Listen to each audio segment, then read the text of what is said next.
Welcome to the Marketing Guides for Small Business Podcast. I'm Jen Kelly, your host today, and I'm joined by Ken, Ian, and Paul. Today's episode is all about holiday promotions. When we think of holiday promotions, what comes to mind for most of us are B2C or other consumer-facing promotions. And this makes sense. For retailers, the holiday season truly is the most wonderful time of the year, with many retailers making a good percentage of their annual sales in the last few weeks of the year. However, many B2B companies do not run promotions tied in with the holidays, as the sale of their goods and services are more aligned to corporate budgets or other milestones. But what if B2B businesses are leaving money on the table by sitting on the sidelines during the holidays? Let's discuss holiday promotions for B2B businesses, what's worth it, what's not, and how non-consumer focused businesses can make the most of the holiday season. So with that, Ian, I want to start with you. Back us up here and talk through your opinion of why holiday promotions can be difficult for B2B businesses and maybe why they stay clear of the holidays. Sure. Yeah. Ho, ho, ho. Hold the phone, people. Actually, my corporate experience prior to starting my business was in a lot of B2B businesses, and some of them served other businesses that served consumers. So it was kind of an intermeshing of the two. But one of the things I always found was I think B2B businesses do leave money on the table. I think because in a lot of B2B businesses, they shut down, or a lot of people take vacation time. Half of December for some businesses, especially on the B2B side, it seems half of December is kind of a write-off. They're like, well, we'll push as hard as we can up till December 15th, and then we'll look to the new year for results. But the businesses I've been in and the clients I've had that really understand that every business buyer is a consumer, that every business buyer is a person, and that a lot of people get into the holiday spirit. They see these promotions on the B2C side. I think that if you do understand that it's behavioral, that it's people focused, I think you can actually generate some really neat conversations. You can push business through this year that you might not have attained. So what I mean by that is, in a lot of the businesses I worked in, I was on the marketing side. We had sales teams, a lot of them that really understood how to get the most out of your team and how to get the most sales, and was to promote things between, we'd probably be looking at between October and the end of the year, was to finish the year as strong as possible. And internally, there was a lot of kind of holiday promotion or end of year promotion to incentivize the teams in order to help promote greater sales. And so I think that's something that's lost a little bit, especially in smaller businesses, because, if you don't have a big enough team, you kind of miss out on people that can be incentivized. If you as the business owner are the one that's doing most of the maybe sales calls or business development. But yeah, I think there's opportunity. I think maybe the reason why a lot of B2B stays clear of it is it's different from what they're used to, right? Like, not a lot of B2Bs focus on seasonality to some level, even though they should, because there's opportunity that could be found there. So I think, if you did some creative thinking, if you did pre-planning, because yes, companies that, all of the promotions that we see out in the world, that are targeting us as consumers, a lot of the thought process, a lot of the strategic work that went into the preparation of that happened months and months ago. And so to really do it well, you should be thinking about this stuff at the very least by the end of the summer, if not sooner, as part of your larger marketing plan. Yeah, good points there. Absolutely. Paul, how can holiday promotions be beneficial for B2B businesses? I mean, they're bigger budgets and longer decision-making times. So that stuff doesn't stop during the holidays, though. What do you think? Well, yeah, they might have money left over in their budget that needs to be spent so their budget doesn't get cut next year, because that's how they work. Yeah. And keep in mind, apparently the holiday season starts in June now. Gets earlier every year. At least at Costco. Everywhere. Saw a commercial for Christmas trees like 6 months ago. Wow. But and Ian touched on some of this, that I think a lot of times B2B companies get in this mindset that they're dealing with another business, which you are, but you're dealing with a person at that business. And that person is just like anybody else. So I would say focus on mobile this day and age, and keep in mind, like I said, that you're dealing with other people, so you can have coupons, you can you can do videos. Videos are huge, but send out emails with an embedded video. And yeah, a lot of businesses go on vacation, but they may shut down, but that doesn't mean that the person you're dealing with is completely gone. They're probably still going to respond to emails and texts and phone calls. And there's probably less competition because a lot of B2B marketers don't do anything during the holidays. So just the fact that there's not a lot of competition in that area can be beneficial.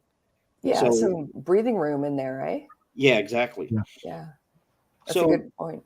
Yeah, B2B, I think if you're a B2B business and you're not taking advantage of what can be done during the holidays, I think you're leaving money on the table. Well said. Can I give an example? Like, Paul, Yeah. something, Ken's shaking his head, but I'm going to do it anyways, Ken. I don't know. Can you or may you? Yes, sir, you can. Please go ahead. So when Paul was talking about that, it just tweaked a reminder that when I was a buyer corporately of marketing automation software, in a lot of businesses, like in the one I was in, we had actually developed and got approval on our budget for the following year by mid-November, if not sooner sometimes, right? It depends on the business. But we had the budget and we knew we were going to spend money on a new marketing automation software, which it was, for us, it was $100,000 software per month. And so, that was a huge spend, a huge investment. We knew we were going to spend it. We started investigating and doing the research on what we wanted in that and talking to people by mid-November. Like, that's when we started. And we knew we had a short window before Christmas hit. And so we were all over that because we wanted to get the most out of that. But that was from the buyer's side. But if the sellers understood that, and they were preemptively promoting their software to businesses like ours, it could have given them a leg up in our mindset and in our decision making. Yeah, good point. Absolutely.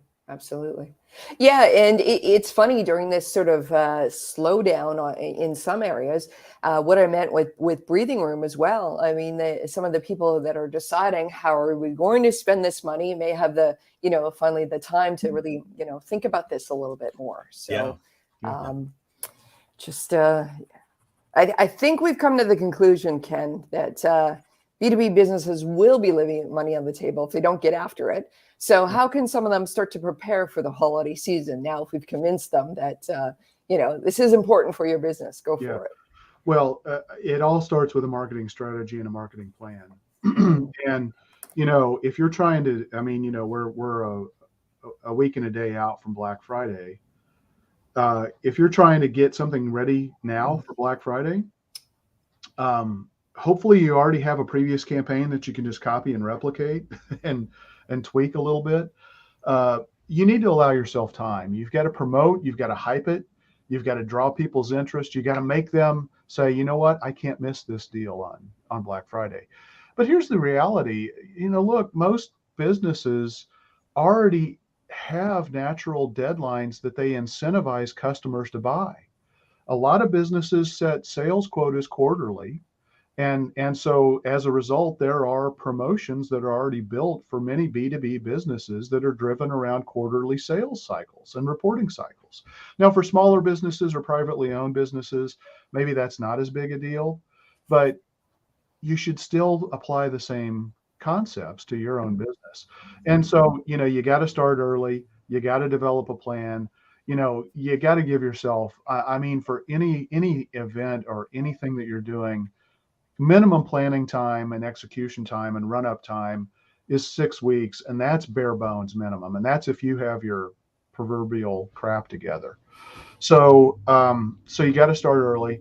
You got to know what you're trying to accomplish. I'm not a huge fan of discounting or devaluing your services, but you can still use it as a hook to get new clients, because again, as we've talked about so many times on this episode, on this podcast, or what is it, blogcast? Is that what the term we were using?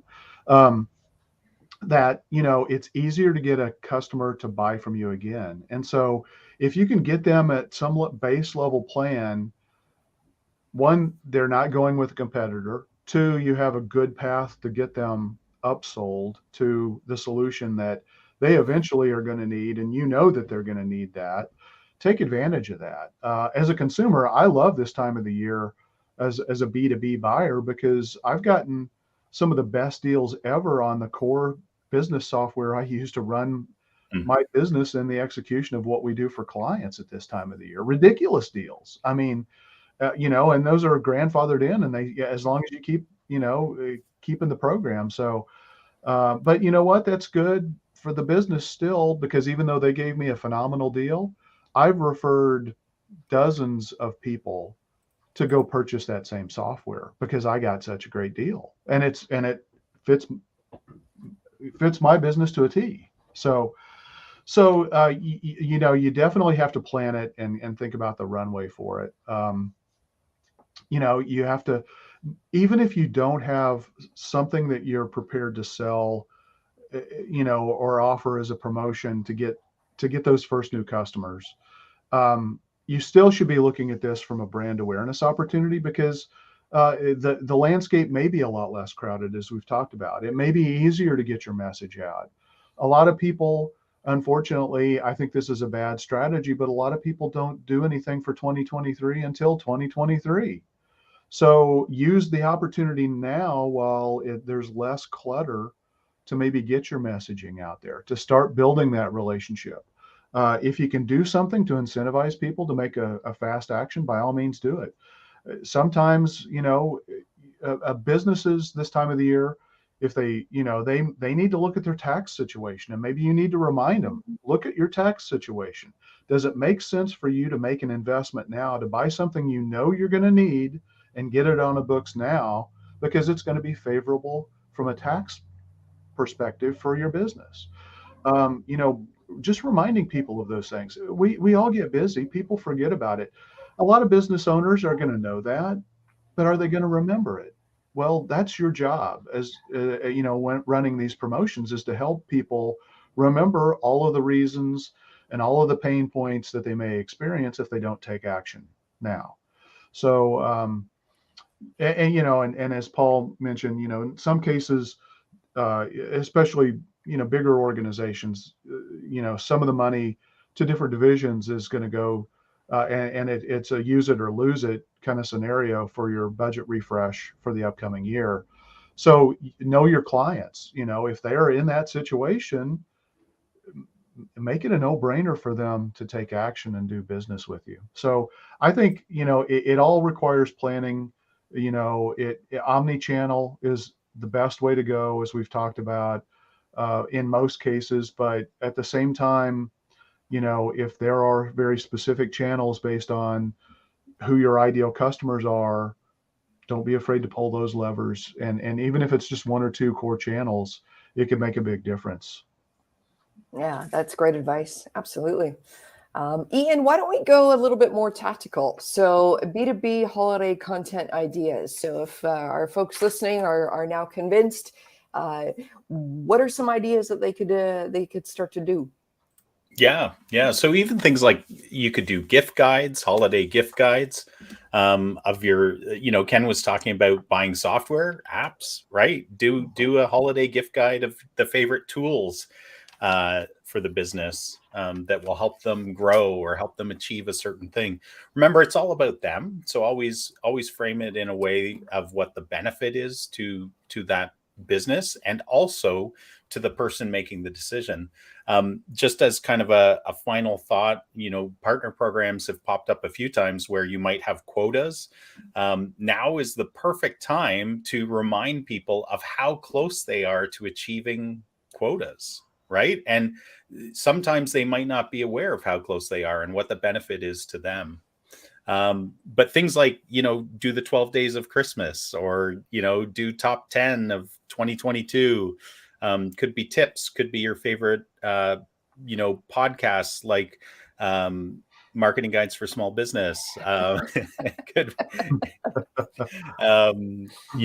industry trends. Now is a fantastic time to be sharing, whether you see this a lot, especially for retailers, but business trends of what's happening pre-holiday season, what's happening in the holiday season, what's happening post-holiday season, right?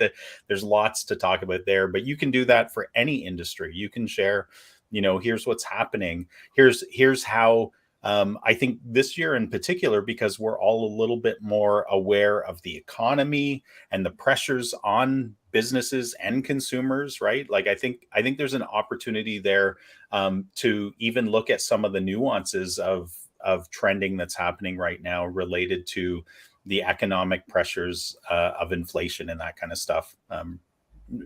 Because we're talking specifically about B2B here, but I think that's a real opportunity for people to just share some insights that they might not know about. Yeah, that's great. That's great. Paul, I mean, even if B2B is a little bit businessy and elbows up, there's still room for gratitude and giving back. What are your thoughts on that topic in the B2B scenario? Yeah, people tend to get all touchy-feely during the holidays for some reason. I specifically had this question for you. Group hug for Paul. Everybody just come on in. Let's give him a group hug. Yeah, that's not going to happen. You got to find him first. That's right. But all jokes aside, that it's true that people do tend to get more charitable during the holidays. So, talk about what you've done, what you've done in the community, and any charitable things you've done. You could run a promotion that says, hey, if you do this or that by this date, we'll give X amount to this charity. Mm-hmm. And apparently, so I've been told with the younger generation that that's an important thing to them. Don't know if I believe that, but that's what I've been told. So yeah, letting people know what you've done in that, because a lot of times people don't know. If take any big company, Coca-Cola. Can anyone tell me what they've done from a charitable perspective? I'm sure they've done something. I couldn't tell you what they've done. So, take the opportunity to point that out to people and let them know that you're not just this, cold-hearted business, so to speak, that you do these things. Those are great ideas. Absolutely. Yeah, to follow up on that, I mean, somebody who does a great job of that is Subaru. I mean, in their commercials, they draw you in because they're showing you beautiful scenery and they're showing their vehicles driving around in these incredible places. And then they talk about the fact that they're the largest corporate contributor to the national park system in the United States. And they make that part of their messaging, but they've got you because you're watching and looking at it. And if you're like me, it's like, man, I'd love to be driving around in that place right now. So they do find a way to message that and tie that in. And it's not a slimy way that they do it. I mean, I think it's well done. So if you're struggling for an idea about that, I would encourage you to take a look at the Subaru commercials. Mm-hmm. And And just to Subaru, be you can clear, thank me very much for that. Coca-Cola has taught us how to sing in perfect harmony at Christmas time. Oh, So. here we go. Oh, very good. Ken, if we're moving on, let's pretend we're moving on to the new year, new resolutions, new beginnings, that kind of thing. Give me your opinion on that topic and how a B2B business can use sort of, let's just say they don't feel super comfortable with the holidays, but a new beginning for all of us is something we're all going to go through in 2023. So what are your thoughts on using that as a jumping off point for their holiday promotions, if you will? Well, I think that is actually kind of a common thing that a lot of businesses naturally do, whether they realize it or not, is they kind of see a reset and they start a brand new set of marketing initiatives at the beginning of the year. And it is kind of a holiday. I mean, it's like, January is like, we're just, we're coming up out of the holiday season. We're kind of waking up from the slumber, especially toward the end of January and whatnot. And so I think it's an opportunity again for you, because if the businesses didn't make a decision at the end of the year, they're going to be making a decision at the beginning of the year most of the time. Now, again, not every business is aligned, with a calendar year and their fiscal year. So again, you have to think about who is your ideal customer, what is their natural buying cycle, and what is their natural budgetary cycle, because that for B2B, that's going to be absolutely critical.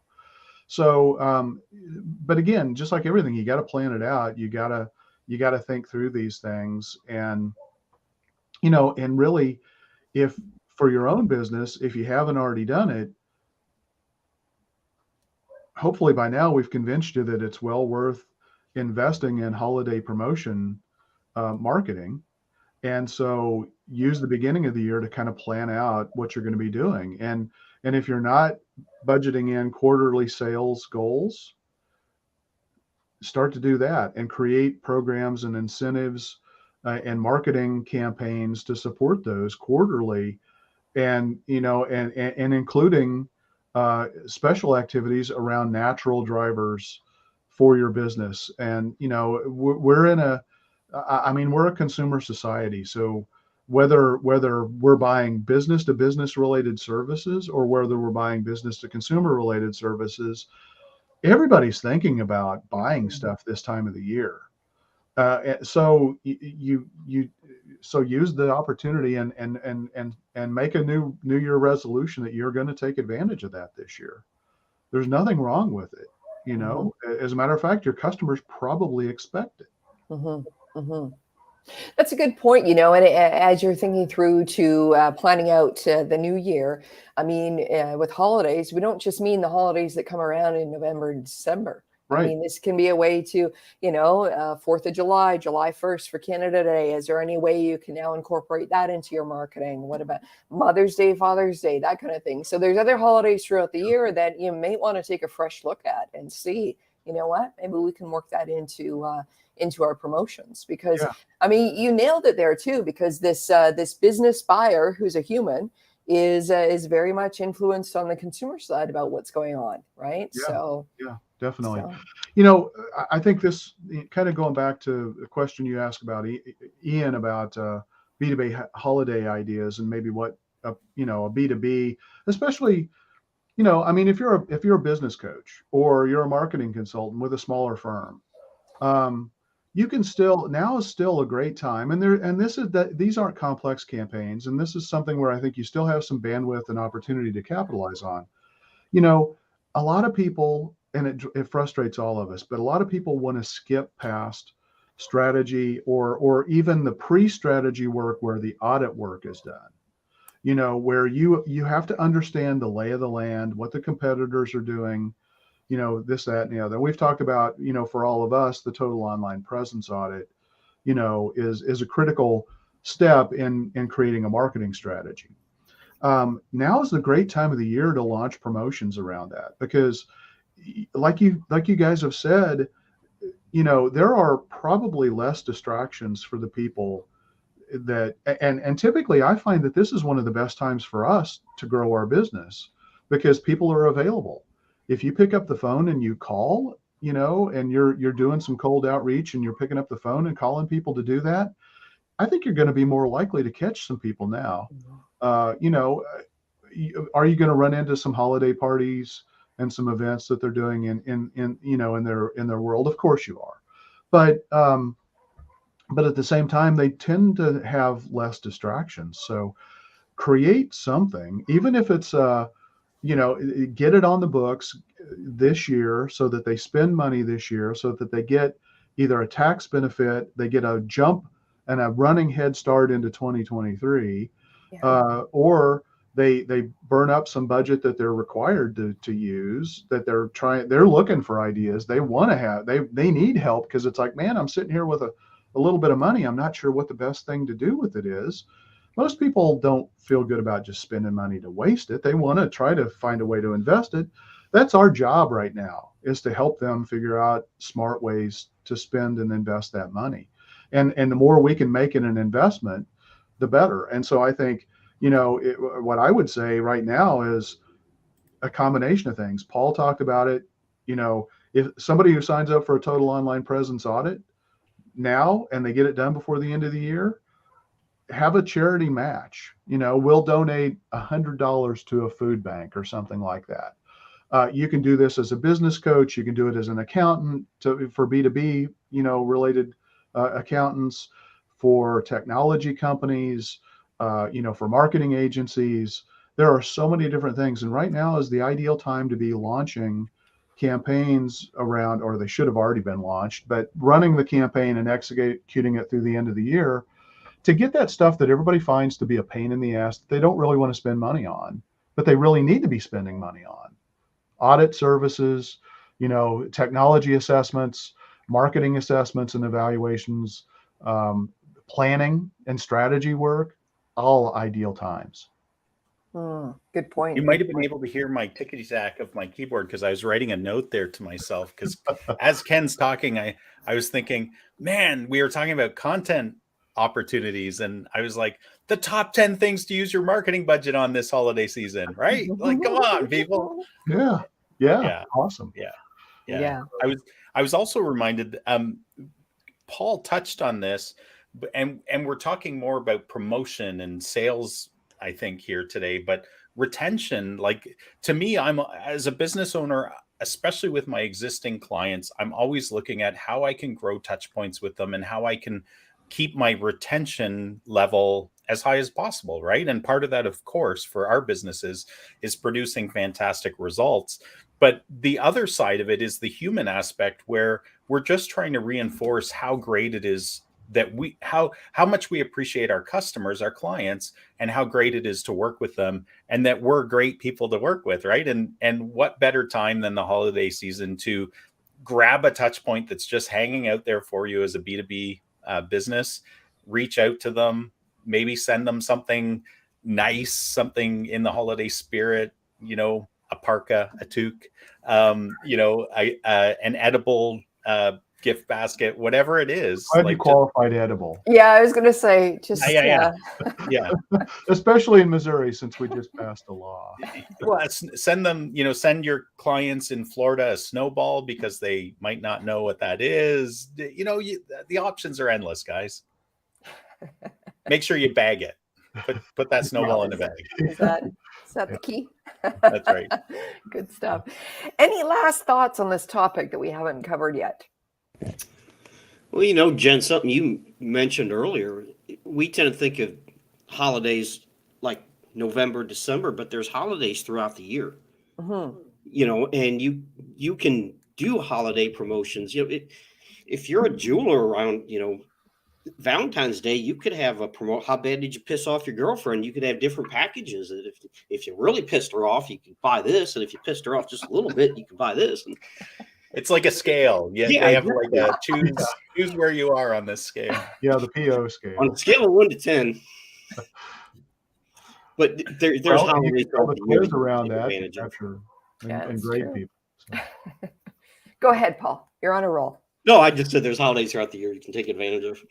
Yeah, yeah. So don't And think that it's just this November to December kind of thing. yeah, And that's where marketing strategy and planning and content calendars and all of the stuff that we talk about week in, week out are important, because if you don't do that, it's all of a sudden it's going to be, holy crap, it's 3 weeks out from our biggest natural buying time of the year, and we didn't do anything extra, to try to drive visibility, awareness, sales, whatever's important.